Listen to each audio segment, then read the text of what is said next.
urwaruka rw'ubu ruriko mu mwizero udasanzwe. Ibi ni bimwe Merine yo barambwiye. Umwizero udasanzwe. Good. Ni sawa. Hewe. Ego. Wabigenjeje gute? Félicitations. Merci Shab. Bekare aho kaneye kumotesha ifungurwa.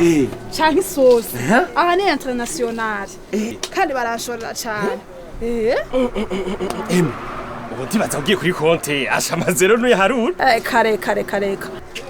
Kumbona umengo bisanga imiti y'ikirundi. Yo. Iyi si imiti y'ikirundi. Oya ibiri bimotesha ifungurwa. Nivyo naciye niyumvira guhingura mu ifu kugira bibikike. Kotambaza ko nahero kuri umunyarusaka ingene byagenze. Nivyo narindindiriye. Nagiye muri PAEEJ hama nsaba umugambi w'imiliyoni 5. Mbona barayampaye. Hewe. Cyari cyambere ngutse ku mahera nkayo.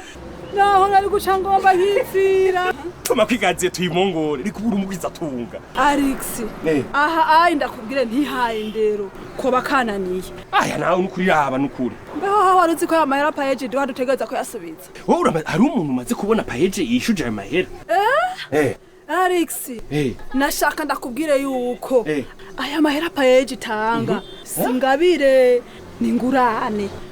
Aya mahera PAEEJ itanga dutegerezwa kuyasubiza kugira duha amahirwe abandi bajene nkatwe kuko niyo baca babatiza nabo bakaja kwiyungunganya mu migambi yabo. None wowe wabigenjeje gute kugira ngo ushobore kubitunganya neza byose hamushobore no kwishura iyo ngurane ya PAEEJ? Ni ukwiha discipline ukubahiriza ikiringo wihaye cyo kuriha mu bisanzwe urakora umugambi hamukadandaza hamukamenyekanisha ibidandazwa hanyuma ukaronka amahera hanyuma ugasubiza ibya Sezari kwa Sezari usanga wahejeje kuriha cyane kare cyane. Kubera ibyiza PAEEJ ikora. Rwaruka usubije ingurane wahawe na PAEEJ ubuhaye amahirwe urundi rwaruka kurangura imigambi yago mubicisha kuri konti y'urwaruka BIJE inimero ubusa 120 103 340 canke kuri konti ya Coopec Gitega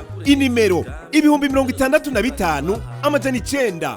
PAEEJ icyo twiyemeje nukubaherekeza urwaruka rw'ubu ruriko mu mwizero udasanzwe. Kubera ibyiza PAEEJ ikora.